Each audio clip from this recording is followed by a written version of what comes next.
Naam, habari za usiku huu. Karibu sana kwenye Mshike Mshike. Mimi ni Kennedy Moses. Tuanze kuangazia tulionayo mezani hii leo. Kikosi cha wekundu wa Msimbazi Simba kimerejea mazoezini katika uwanja wa Mo Bunju Arena kujiandaa na maandalizi ya kuelekea msimu ujao mwaka 2026-27 ikiwa ni pamoja na kombe la Kagame ambalo litafanyika kule Rwanda kuanzia Julai 24 mwaka huu. Wachezaji wapya wa kikosi hicho nao wameungana na wenzao katika mazoezi hayo, akiwemo kiungo mahiri Kelvin Nation aliyesajiliwa kutokea Pamba Jiji FC ya kule Mwanza. Kocha msaidizi wa wekundu wa Msimbazi Simba Selemani Matola amesema jambo la kufurahisha ni kwamba wachezaji wamerejea wakiwa kwenye hali nzuri, jambo linaloashiria walizingatia programu maalumu waliokuwa wamepewa walipokuwa majumbani. Nashukuru Mungu kama ambavyo wamesema, tumeweza kuanza mazoezi yetu ya kwanza kabisa katika pre-season katika msimu huu unaokuja baada ya kumaliza finali Gombani. Lakini ukiangalia shot break ilikuwa short sana, ilikuwa ndogo sana, ila mimi nawapongeza wachezaji kwa sababu kabla ya break tuliweza kuwapa ya program za kwenda kufanyia nyumbani na wamerudi wakiwa kwa vizuri. Kwa hiyo ni kitu ambacho kimetupa picha nzuri sana kwa siku ya kwanza leo. Kwa namna ambavyo wachezaji wanaonekana, wale tulikuwa na msimu uliopita na hawa walioingia ikiwemo Nation, tumzungumzie Nation, wana kile ambacho mlikiacha au mlitegemea wakirudi mtawakuta katika hali hiyo au mmewakuta katika hali nyingine tofauti na ambavyo mlitegemea? Kitu kizuri kwanza, kama nilivyokuambia, tumeweza kukuta katika hali nzuri sana, na kama ujue wachezaji wapya wanasema Nation ni wachezaji ambao wanajulikana na wachezaji wenzao na wameonekana wakiwa kama wenyeji, hawakuwa kama wageni katika session ya kwanza ya leo, kitu ambacho kinatupa picha nzuri. Kwa hiyo wachezaji wamerudi vizuri, wamerudi wakiwa katika condition nzuri kabisa. Leo katika mazoezi siku ya kwanza, nini ambacho mmeangalia na mmezingatia? Kitu kikubwa kwanza tulitaka kuangalia wako katika condition gani. Kwa hiyo baada ya kuanza kufanyia test wako katika condition nzuri, tuliweza kuendelea na vitu vya ufundi kama kawaida. Kwa hiyo cha kwanza tuliweza kuangalia wamerudi katika hali gani, tumefanyia test, wameonekana wamerudi wakiwa kwa vizuri kabisa, na then baada hapo tumeendelea na program yetu kama ambavyo tulivyokuwa tumeipanga leo. Ile siku ya kwanza timu inaporudi katika uwanja mazoezi kwa pre-season na kwa mtiti siko pa test history nini ile haijafanyika? Hapana, na ukiangalia hata pre-season yenyewe, ukiangalia hata off yenyewe ilikuwa ni ndogo sana. Wiki siku 10 unaona msajili anarudi akiwa bado katika condition nzuri. Kwa hiyo ukianza naye katika mtiti kama hiyo ni kama unamuumiza tu. Kwa hiyo tumeanzia pale ambako tulipoishia. Na kiungo mpya wa kikosi hicho Kelvin Nation ambaye amesajiliwa kutoka Pamba Jiji ya kule Mwanza alikuwa na haya kusema baada ya kuungana na kikosi hicho kuelekea msimu ujao. Ni kitu ambacho nilikuwa na wish, nilikuwa natamani ni join kwenye klabu kubwa kama Simba, lakini nashukuru Mungu kwa mara yangu ya kwanza nimefanya mazoezi kwenye uwanja wa Mo Arena. Kwa hiyo kwangu mimi ni prestige, nimefly, nimeona mazingira, nimerudi town kwa safi kabisa. Wachezaji wenzako ambao wamekupokeaje? Naweza nikasema nashukuru Mungu, yani sijawa mgeni, yani nimejikuta kama niko nyumbani kwa sababu karibia wachezaji wote wanafurahia uwepo wangu, tunacheka, yani sijawa mgeni. Kwa hiyo hicho ni kitu kikubwa sana ambacho nimenotice. Tizi siku ya kwanza umeanza kwa kushindana au kidogo watu leo siku ya kwanza ni taratibu? Kikubwa tuna mashindano.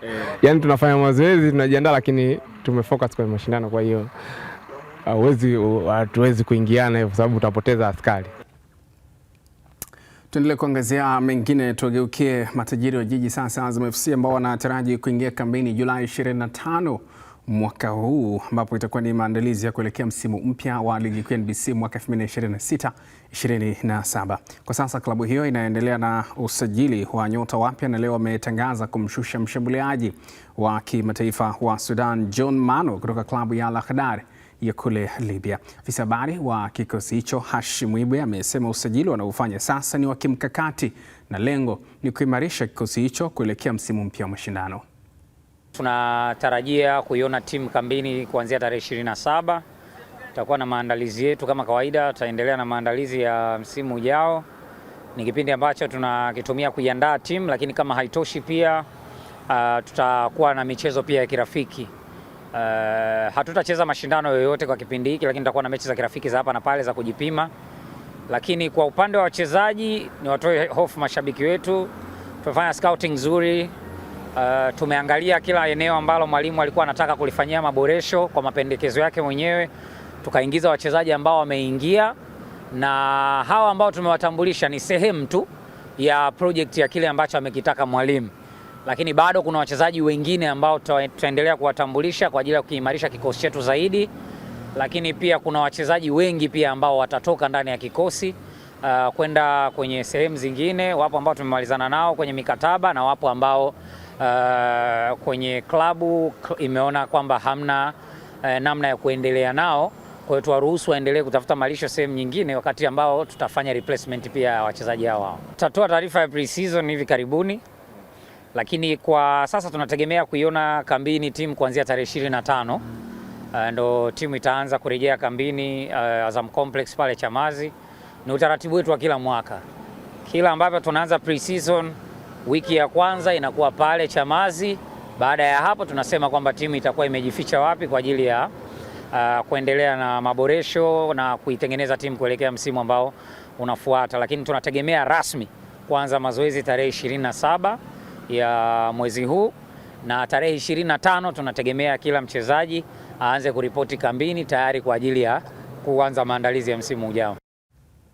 Hashim Ibwe, afisa habari wa kikosi cha Azam FC, tukizungumza naye. Ndio nizungumza na Philip Nkili, mchambuzi wa masuala ya soka, kuweza kusikia kutoka kwake. Karibu sana Philip. Basi na shaka tumeona kile ambacho kimetokea. Azam FC wametambulisha nyota wengi, lakini tuanze na wekundu wa Msimbazi Simba, ambao taarifa ilikuwa ya kwanza hii leo. Tumemwona Kevin Nation sasa hivi yupo viunga vya wekundu wa Msimbazi Simba. Alikuwa na kiwango bora sana alipokuwa na Pamba Jiji, na hatimaye amegusia, nikimnukuu, anasema ilikuwa ni ndoto zake kucheza kwenye moja kati ya timu kubwa hapa Tanzania. Anakwenda kuongeza nini kwenye safu ya kiungo ya Simba, pengine tofauti na kile ambacho ulikiona msimu uliopita?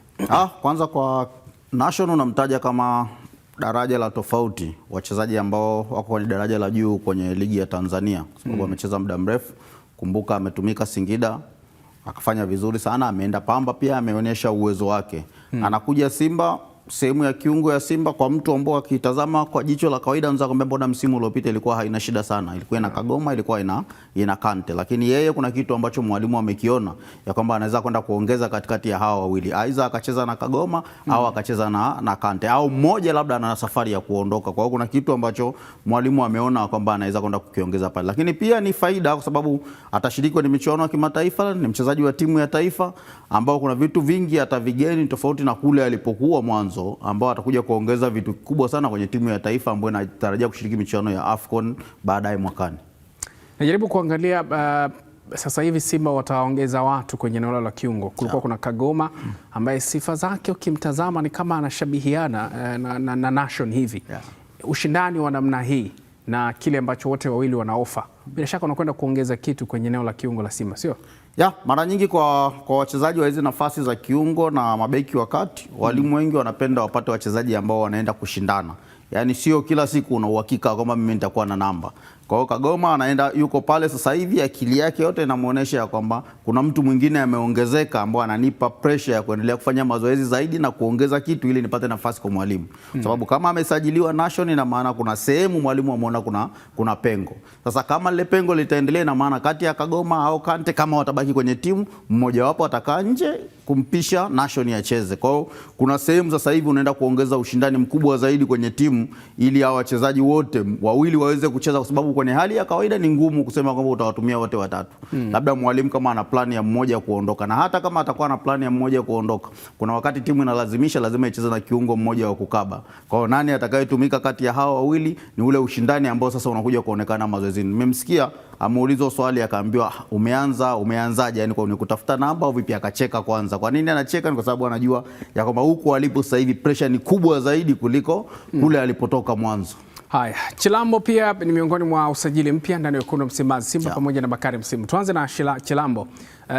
Ana uzoefu kucheza klabu kama Azam FC kwa kipindi kirefu, lakini pia kabla ya kutolewa kwa mkopo timu kadhaa na kucheza baadhi ya timu za ligi kuu. Pasina shaka kuna kitu anaenda kuofa, hasa kwenye upande ambao pengine ilikuwa inaonekana kama sasa hivi kumekuwa kuna lile jua la saa 12. Sasa hilo jua la saa 12 unaosemea limekuwa likizungumzwa muda mrefu. Nafikiri unazungumzia upande ambao anacheza Shomari Kapombe sana.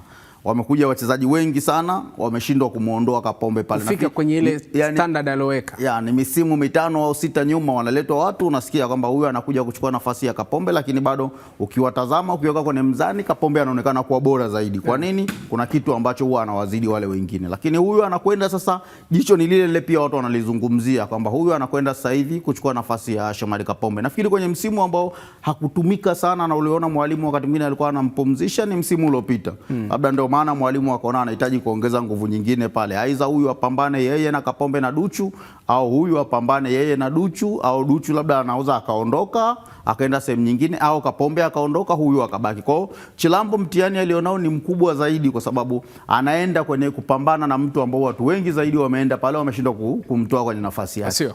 Haya, lakini pia kuna Bakari Msimu kutoka Coastal Union, muda unakimbia kweli kweli. Mtu ageukie matajiri wa jiji Azam FC, tuone wao wamemshusha nani na nani na nini ambacho tutarajie kutoka kwao. Kwanza kuna Mubiru Hassan miongoni mwa nyota wapi pamoja na Henok Mulia. Ukitazama hizo sura za wachezaji na uwezo wao wa kule walipotoka, unaweza kusema kati ya timu ambayo imeanzia kwenye gia kubwa zaidi kwenye usajili msimu huu ni Azam. Yaani hauepuki kuzungumza hivyo, kwa sababu CV zinawabeba na wachezaji wengi hao unaona wametoka nje, na kule nje walipotoka kote walifanya vizuri sana. Kwa hiyo mimi kwangu sina shaka, na hisi kuna kitu ambacho mwalimu amekiona, lakini unapoziona hizi sura zimeingia, ujue kuna wengine wengi zaidi wataondoka pale Azam, kwa sababu shamwona Kitambala ameondoka. Nafikiri kuna mmoja atachukua nafasi yake, lakini kama wataingia watano, ujue lazima waondoke watano, kwa sababu hakuna jinsi ambavyo unaweza kubaki na wachezaji wengi zaidi, pamoja na kwamba msimu timu zinaruhusiwa kusajili zaidi ya wachezaji 35 mpaka 40. Lakini nafasi za hawa bado unaona ya kwamba kuna majina makubwa itabidi yaondoke, kwa sababu wengi wanaosajiliwa pia ni wageni. Kwa hiyo kama wanaingia wageni, lazima aondoke mgeni aweze kutoka mzawa. Bana, tutajaribu kuangazia baadaye tuone nini ambacho kinaendelea zaidi, lakini ukitazama nyota 1 2 3 4 5, tumgusie Kipre kidogo kabla sijakuuliza swali ambalo nataka kuuliza. Alikuwepo akamaliza akiwa na namba kubwa sana kabla ya Faisal. Nadhani aliyekuja kupindua ama kuweka ile standard ya kwenye magoli na assist ambayo alikuwa ameiacha ni Faisal. Kabla ya hapo hakukuwa ambaye alikuwa anafikia level yake, amerejea tena. Kuna kitu anaenda kuongeza kwa wanalambalama, sio?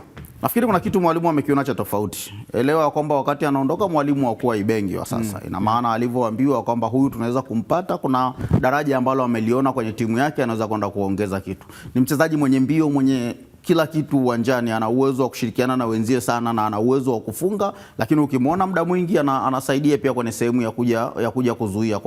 Kwa jinsi Ibenge anavyocheza, hawa ni wachezaji ambao kwake wanaweza wakawa na msaada mkubwa zaidi kuliko mchezaji ambao anasimama juu tu kusubiria mipira. Kwa hiyo ni usajili bora sana kwa Azam msimu huu. Habari, swali pengine ambalo wengi wanajiuliza, naamini hasa kwa wadau wa mpira. Hapa tunawazungumzia nyota karibu 5.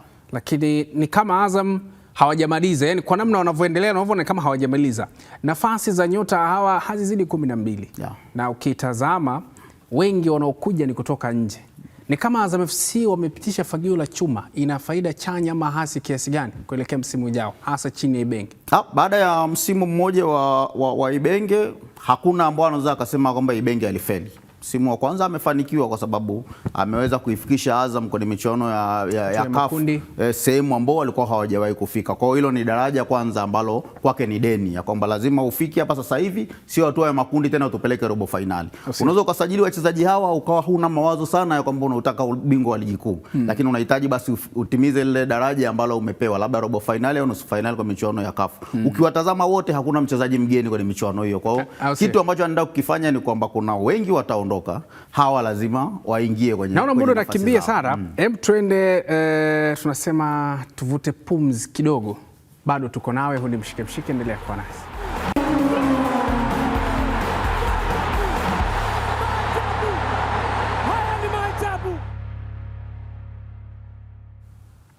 Naam, tuko tunawageukia Azam FC na kuwazungumzia kuhusiana na kile ambacho kinaendelea. Hebu tuwageukie Young Africans sasa. Maana hawa Magiants watatu ni kama wote sasa hivi kila mtu anatambulisha vyuma vyake.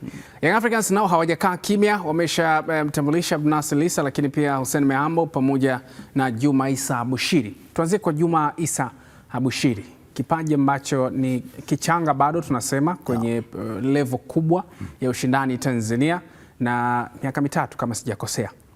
Kuna kitu amekiona. Ni mchezaji mzuri kwenye level ya ligi ni mchezaji mzuri sana ambao anaweza akaongeza kitu kwenye kikosi cha Yanga.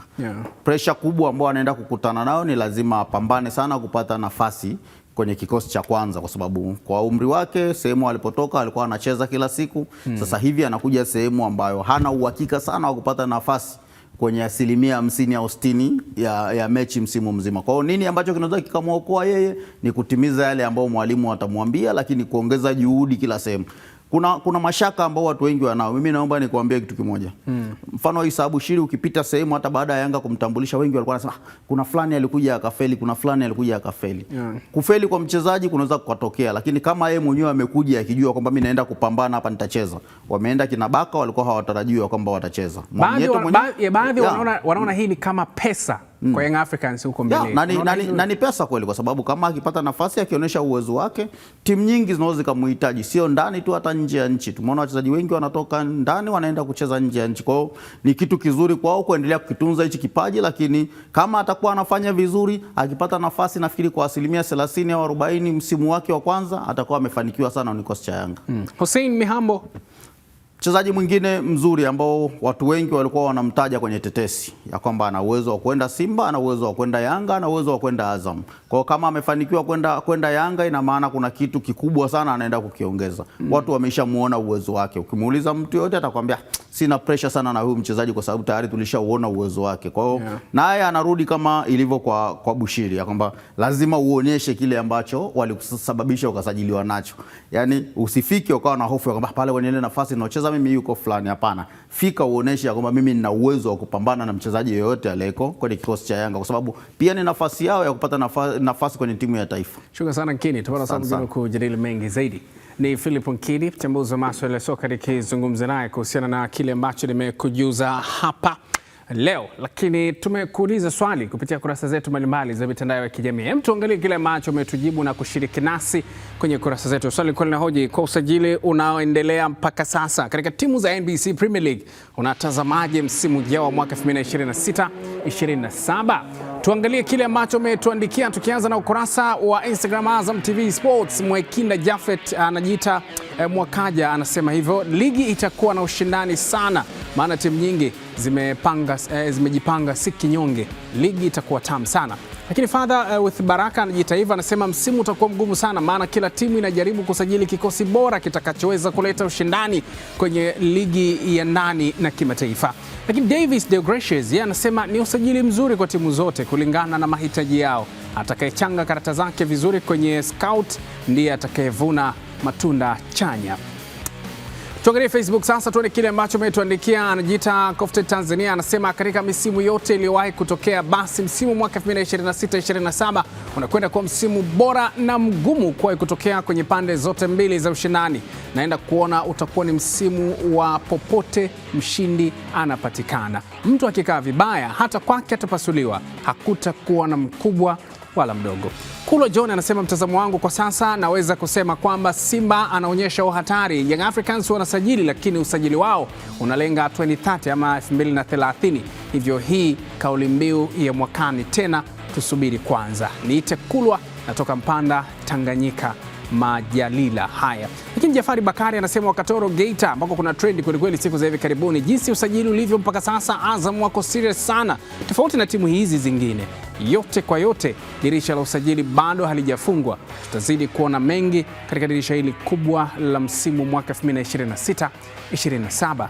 Hayo ni baadhi ya maoni ambayo yametolewa na baadhi ya wale ambao wametuandikia kupitia kurasa zetu mbalimbali za mitandao ya kijamii. Lakini muda huu, wakati tunalikamilisha hilo, tuelekee kule Tanga ambapo wagosi wa kaya ama Coastal Union wameingia kambini mkoani humo kwa ajili ya msimu mpya wa mashindano, yani mwaka 2026-27, hususan kwenye ligi kuu ya NBC. Afisa habari wa timu hiyo Hussein Mjomvu amesema mbali na kuanza mazoezi jijini Tanga, wanataraji kuweka kambi mkoani Mara ambako watacheza na mechi mbili za kirafiki na baadhi ya timu kutoka Kenya. Taarifa rasmi ni kwamba kambi itaanzia Tanga kama ambavyo nimekuambia jana, timu imeripoti tarehe 20. Tutakaa Tanga mpaka tarehe 3 mwezi wa 8. Tutaanza funga safari kutoka Tanga kwenda mkoa wa Mara, wilaya ya Rorya, kuna mji unaitwa Shirati pale. tutakwenda kumalizia pre-season yetu pale takriban kama wiki moja na siku kadhaa. Tumeona ni sehemu hiyo kwa sababu kuna baadhi ya mambo ya msingi ambayo yamefanya sisi twende huko na ni ya muhimu kweli kweli. Mtu anaweza kauliza kwa nini Rorya, si ndio kwa nini Shirati? Tutakuwa na michezo miwili ya kirafiki huko na timu mbili kutoka Kenya. Tutacheza na FC Leopards lakini pia tutacheza na Shabana FC, zote ni timu ambazo zinatokea Kenya.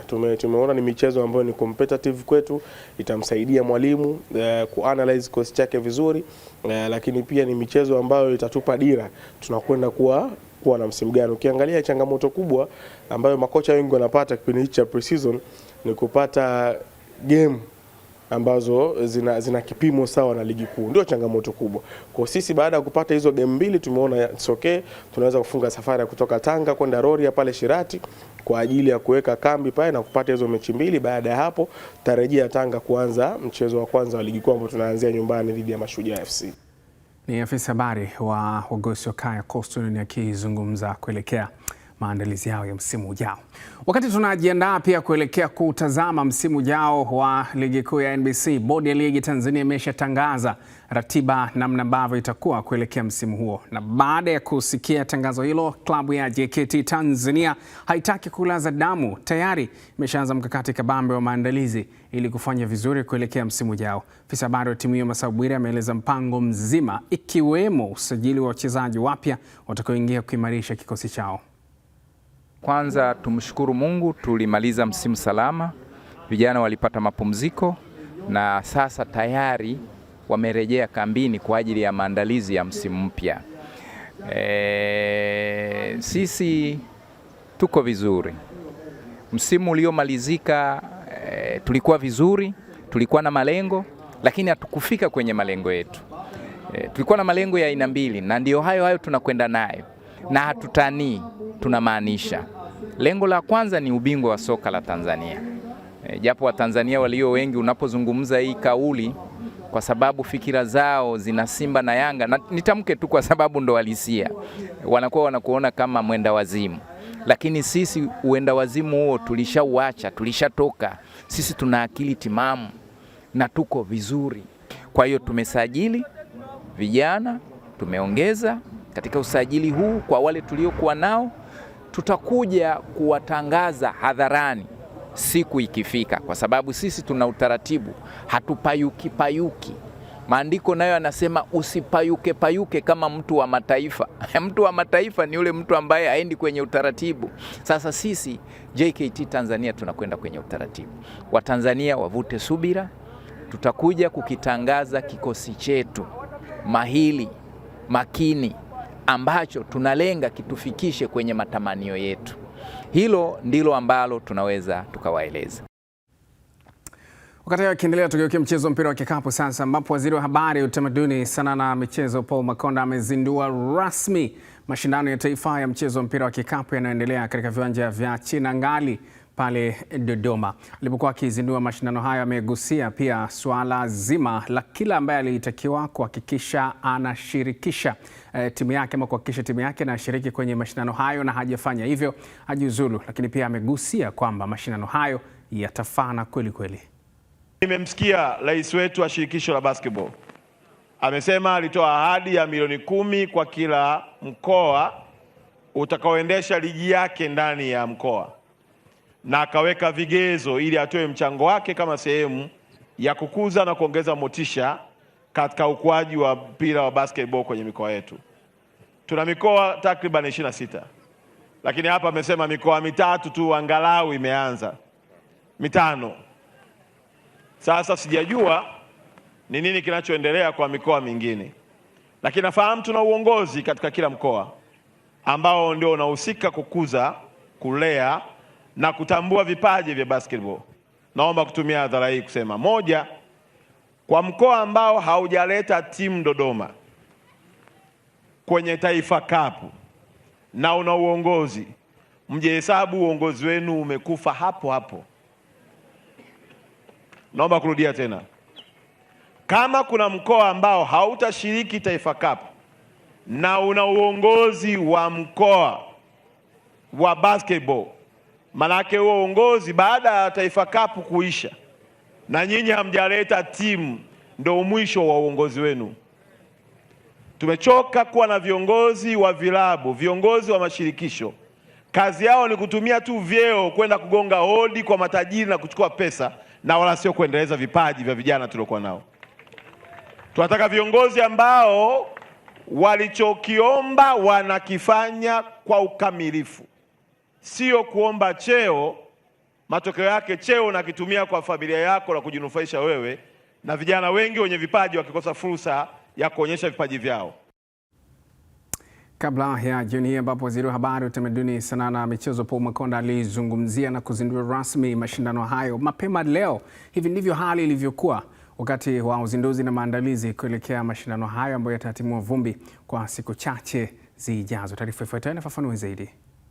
Pazia la mashindano ya kikapu ya Taifa Cup kwa mwaka 2026 limefunguliwa rasmi hapa Dodoma, huku shamra zikitawala katika viwanja vya Chinangali Park. Shirikisho la mpira wa kikapu TBF kupitia kamishna wa mipango na maendeleo Alois Renatus anasema mashindano ya mwaka huu yatakuwa na mvuto wa aina yake, kwani mchezo huo umewekwa katika michezo ya kimkakati. Nichukue fursa hii kuwakaribisha wakazi wa Dodoma, lakini na Watanzania wote, kwa sababu michezo hii iko live kupitia Azam TV.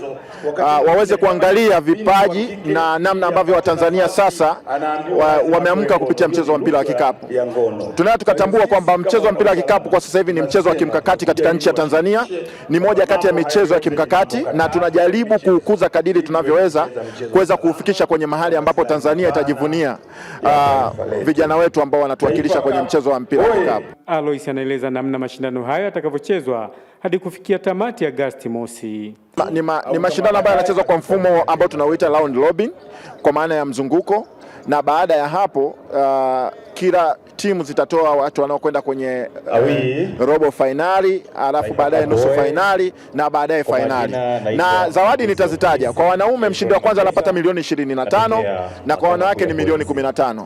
Mchezo wa ufunguzi umekutanisha Dodoma wanawake dhidi ya Mwanza wanawake, huku Dodoma ikiishindilia Mwanza pointi 133 kwa 30. Tumekuwa na wakati mzuri, bado tunajua tuna game ngumu ambazo zinaendelea. Hii it was like warm up, tumeanza leo, lakini tunajua tuna game ngumu, kwa hiyo tunazidi kufocus. Kwa hiyo tutaenda kuangalia pia, japo tumeshinda, tutaenda kuangalia mapungufu yetu yako wapi, especially ukiangalia sasa hivi tuna statistician pale, statistic ambazo zipo. Kwa hiyo unaweza ukashinda lakini ukawa na mapungufu mengi. Kilichotufunga leo ni experience. Wachezaji wote hawa Mwanza ni mwaka jana ndio wameanza kujifunza basketball, kwa hiyo wengi ni wapya. Kwa hiyo tukasema waje waone namna ya kucheza. Mchezo mwingine ambao mpaka tunakwenda mitamboni ulikuwa ukichezwa ni kati ya Dodoma wanaume dhidi ya majirani zao Singida. George Mbara, Azam Sports, Dodoma. Naam, nikukumbushe tu kwamba hivyo ndivyo ambavyo tumekamilisha nusu saa ya kwanza ya Mshike Mshike hii leo. Bado tuna nusu saa nyingine ambayo ina mengi pia ya kuendelea kujuza kuhusiana na michezo na burudani. Miongoni mwa yale ambayo tutakuja kujuza kwenye nusu saa ya pili hii leo ni pamoja na haya. TPLB yatuma ujumbe mzito kwenda timu za ligi kuu ya NBC mwaka 2026-27. Na Hispania bado haijamaliza sherehe za ubingwa wa kombe la dunia mwaka huu. Ni Mshike Mshike, endelea kuwa nasi, usiondoke.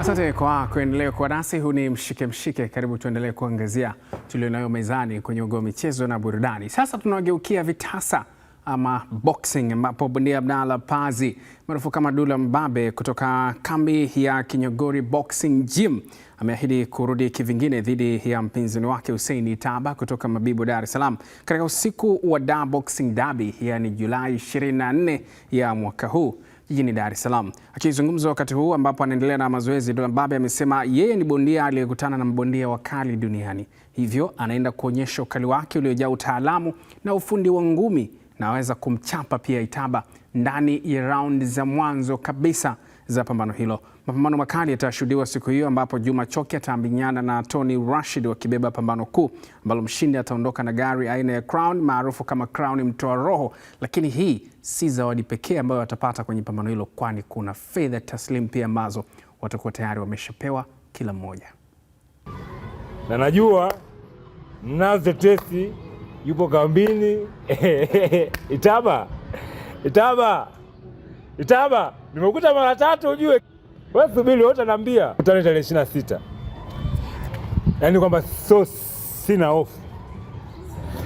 Yaani kwamba kwa nchi hii, kwa Afrika hii, yaani bondia ambapo ukiongea bondia ni nani lazima utaje Abdalla Paz. Kwa sababu ni mtu ambapo sio Itaba. Yaani mimi nimekutana na vyama mabondia wakali, mabondia wakubwa. Bondia gani Tanzania hii ashaye kupiga na bondia namba 2 bora duniani? Mimi bado mchanga sana.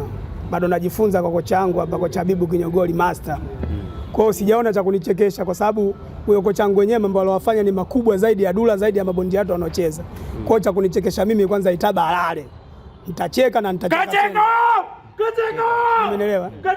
Itaba akilala nitacheka na nitacheka tena. Mimi nachekeshwa na vitu vinavyonifurahisha. Ushindi wa kawaida bado haujanifurahisha. Furaha yangu mimi kwanza ianzie kwa mashabiki pale pale kwenye ulingo. Alafu mimi ndo nakuwa mwisho kucheka. Tukisalia hapo, mmoja kati ya wadhamini wa usiku wa masumbwi wa Dar Boxing Derby upande wa afya, kampuni ya Robi One Pharmacy wamesema watatoa huduma bora zaidi za kiafya kwa mabondia wote na kuhakikisha mabondia wote wako salama. Hayo imeelezwa na mkurugenzi wa kampuni hiyo Robert Mchunguzi. Sisi kama Robi One Pharmacy tunapewa mtihani wa kuimarisha usalama wa kiafya, kwa sababu tayari ukiangalia watu watapasuana ukisha na gombania ile crown, na nani anakubali achukulie crown mikononi mwake. Sasa ni sisi Robi One kuhakikisha tunaimarisha upande wa afya, tuweke nguzo kubwa, kwa sababu ukiangalia watu watapigana sana ukisha wanagombania ile gari. Mimi nawaambia Watanzania kwamba tulichokuwa tukusubiri sasa wakati umefika wa Dar Boxing Derby, kwa sababu hii ni wenyewe kwa wenyewe, si wa Tanzania. Kwa hiyo nasema Watanzania tuvutike tuende kuangalia hii boxing ilivyoandaliwa, imeandaliwa kwenye ukubwa, na sisi tumeweka nguvu kubwa kwenye upande wa afya kuhakikisha afya za bondia zinaimarika. Aliandaa crown, nimeona wadhamini baadhi wamejiorganize kuhakikisha wanapa bondia motisha, lakini hii crown inanikumbusha Durambabe na Toa Kiduku, ilikuwa ni Ubungo Plaza. Kilinukishwa pale, kilinuka, naona mpaka hatimaye crown ikaenda Morogoro. Sasa sijaelewa crown inarudi kwa Tony Rashidi au inaenda kwa Juma Choki. Sasa ni macho yetu na waamuzi kuhakikisha wanaamua vilivyo, wasiwe na upendeleo, na sisi kama upande wa afya tutakuwa macho yetu yametizama pale kuhakikisha afya zao zinaimarika, na tuombe Mungu hii mechi ishe vizuri na waamuzi wawe sahihi kwenye uamuzi wao. Tukirejea kunako ligi kuu ya NBC pamoja na bodi ya ligi Tanzania, baada ya ratiba ya ligi kuu ya NBC kwa mwaka 2026-27 kuwekwa wazi siku chache zilizopita, afisa mtendaji mkuu wa bodi hiyo ya ligi Tanzania TPLB Cornel Barnabas amezitaka klabu zote shiriki kuboresha viwanja vyao ili kuendana na hadhi ya ligi kuu soka Tanzania bara. Tunatarajia kwamba kila timu ihakikishe kiwanja chake kinatunzwa na kina uwezo wa kutumika kwa mechi walau 15 za mwanzo badala ya mechi chache, kwa sababu lengo ni kwamba kiwanja kinapotunzwa katika eneo husika ni fursa kwa timu mwenyeji kwanza kucheza katika eneo lake na kupata ile feeling ya mashabiki wake kwenye eneo lake, kupata sapoti. Kwa hiyo timu inapokuwa haizingatii utunzaji wa kiwanja cha eneo lake au kiwanja cha nyumbani, inajikosesha fursa ya kupata watu wa kuishabikia, watu wa kuitia moyo wakati inapocheza. Kama tunavyofahamu, mpira mchezaji wa 12 ni mashabiki. Kwa hiyo timu inapokosa mashabiki, wao wanajifiri kama kila siku wako ugenini. Kwa hiyo tunasisitiza sana viwanja vitunzwe, lakini pia kuna fursa za kiuchumi kwenye mkoa husika au eneo husika, kwamba timu zinapoenda kwenye eneo hilo kuna huduma nyingi za kijamii ambazo watu wanapata. Kuna malazi, kuna usafiri, kuna chakula na kuna vitu vingi ambavyo vinapatikana, kwa sababu idadi kubwa ya watu wanaoenda na timu ni wengi. Kwa hiyo wanapata fursa, watu wanaofanya biashara kule pia kupata kutokana na timu hizi. Kwa hiyo pia timu inapokuwa imeshindwa kutunza kiwanja, inajiweka kwenye mazingira magumu, hasa ya kutumia gharama kubwa kuendesha, hasa katika kusafiri kwenda kiwanja cha ugenini. Na baada ya kumalizika kwa fainali za kombe la dunia, wadau mbalimbali wa soka kutoka hapa nchini wameipongeza kampuni ya Azam Media Limited kwa kuonyesha mechi zote 104 za fainali hizo. Moja kati ya kitu ambacho kiliovutia wengi ni picha angavu pamoja na matangazo bora ya mpira wa miguu kwa lugha adhimu ya Kiswahili pamoja na lugha ya Kiingereza, lakini pia ikichagizwa na uchambuzi wa lugha zote mbili kabla na baada ya mchezo huo. Nipongeze na kuwashukuru Azam TV kwa sababu wametusogeza jirani na dunia, kwa sababu tumeona michuano mingine ambayo ilikuwa inapita, ilikuwa Watanzania wa kawaida kuifikia, labda inabidi waende vibandani ama wasafiri kwenda mbali, lakini kupitia Azam na kwa ujirani na kwa bei rahisi tumewafikia Watanzania wengi. Kwa hiyo niwapongeze Azam TV, nafikiri jambo ambalo limekuwa kubwa na limetusurprise wengi, tumefurahi. Jambo la pili kuhusu michuano kwa ujumla, mimi nina mambo mawili ambayo nimeyaona. Jambo la kwanza, aliyeshinda anastahili. Nasema anastahili kwa sababu Spain imekuwa ni timu ambayo ina kiwango kinachostahili, ni timu ambayo anayejua mpira akiangalia anauona mpira inside. Kwa hiyo ni timu ambayo ina ushindi ambao inastahili. Sisi kama Watanzania tunajivunia kuwa na Azam TV kwa sababu ameweza kutupa burudani na anatupa burudani mbalimbali, lakini hatukutegemea kupata burudani ya kombe la dunia, lakini watu wameweza kuenjoy kuangalia kombe la dunia kupitia Azam TV. Tunampongeza sana na tuweze kumpa moyo wa kufanya vizuri, kwa sababu sisi watazamaji, sisi watumiaji wa kingamuzi cha Azam TV tunavyokuwa tumempa moyo, na yeye anaweza kufanya vizuri zaidi, pengine akatuboreshea zaidi. Tunamuombea mema, pengine toka kwenye HD tuende kwenye 4K. Azam TV big up sana, Mungu azidi kuwabariki sana Azam TV. Naweza nikasema kwenye nchi yetu kwa sasa na sisi tuna kituo cha uhakika ambacho kina uwezo wa kutuletea mashindano makubwa duniani na mashindano mbalimbali sisi kama wadau wa mpira wa miguu, na tukaenjoy kwa 100%. Kwa kweli nipongeze sana kwa Azam TV, lakini pia nitoe shukrani zangu zote za dhati kwa uongozi mzima wote wa Azam TV pamoja na wadau wote ambao walikuwa wanahakikisha kwamba tunapata matangazo yaliyokuwa bora.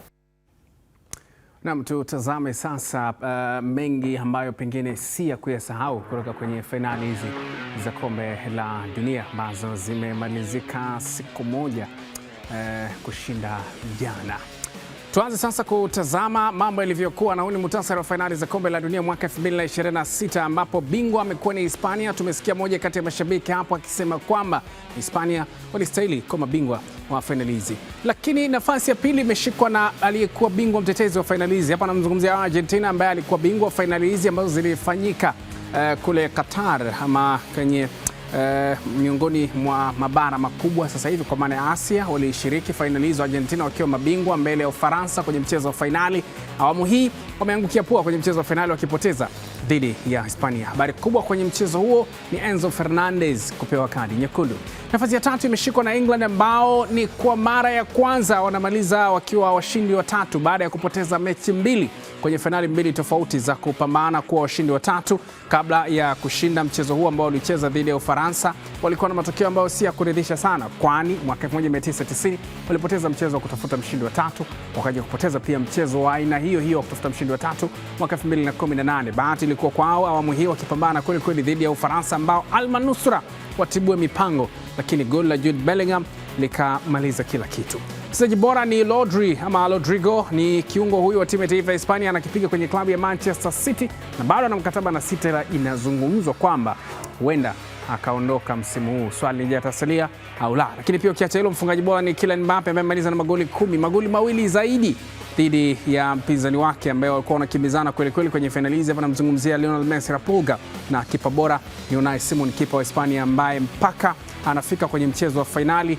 alikuwa ruhusu goli moja pekee. Lakini mchezaji bora chipukizi ni Pau Kubasi. Tunafahamu huyu ni mlinzi wa klabu ya Barcelona na amezuia vyema sana akiwa na timu ya taifa ya Hispania, lakini pia tuzo ya uungwana ama fair play ikienda kwa Uholanzi ambao walimaliza wakiwa kama timu ambayo ilionekana kuwa vizuri kwenye eneo la utu kwenye fainali hizi za kombe la dunia. Mimi ni Kennedy Moses, huu ni Mshike Mshike. Endelea kuwa nasi.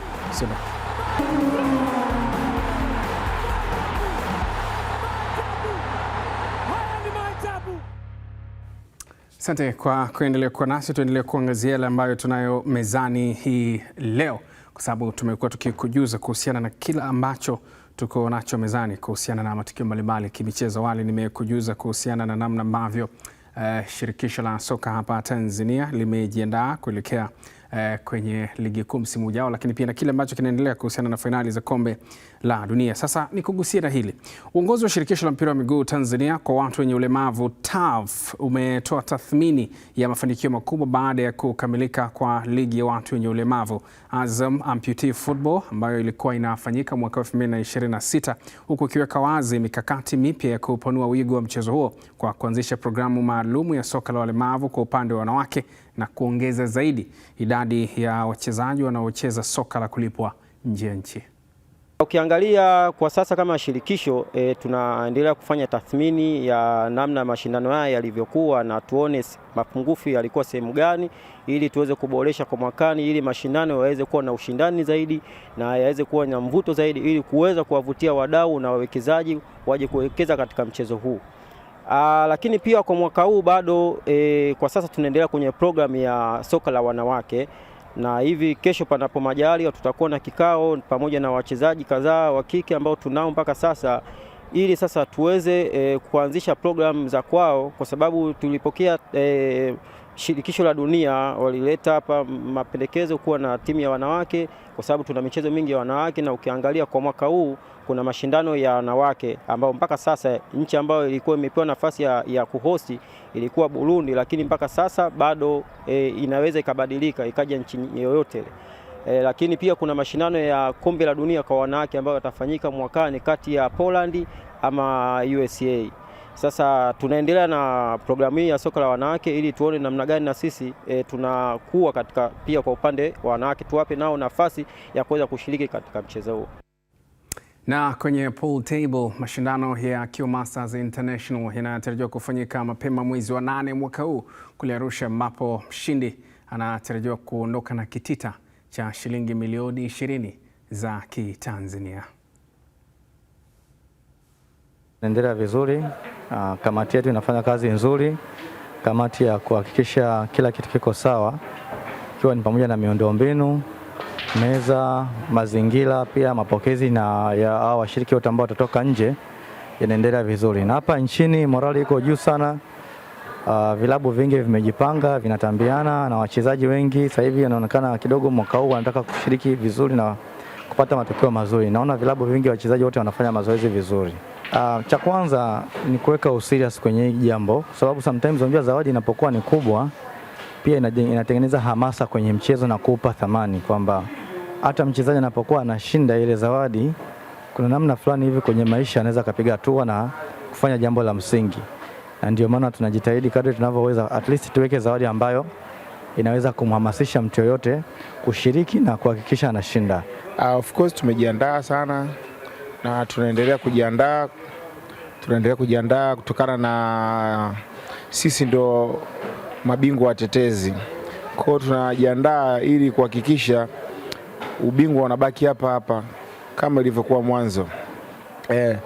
Kwa hiyo tunawaambia mashabiki zetu tu wawe tayari, japo tumeharibu hapo nyuma kwenye mashindano yaliyopita hizi siku mbili, lakini tunahakikishia kwamba haya yanayokuja Arusha International basi ubingwa utabaki kama tulivyofanya mwaka jana. Zawadi ni maisha, kwa sababu umeona hiyo zawadi iliyowekwa hapo ndo maisha yako. Ina maana ukipita hapo tena vipengele vyako vyote vimeisha. Ina maana hapo ni ku make sure.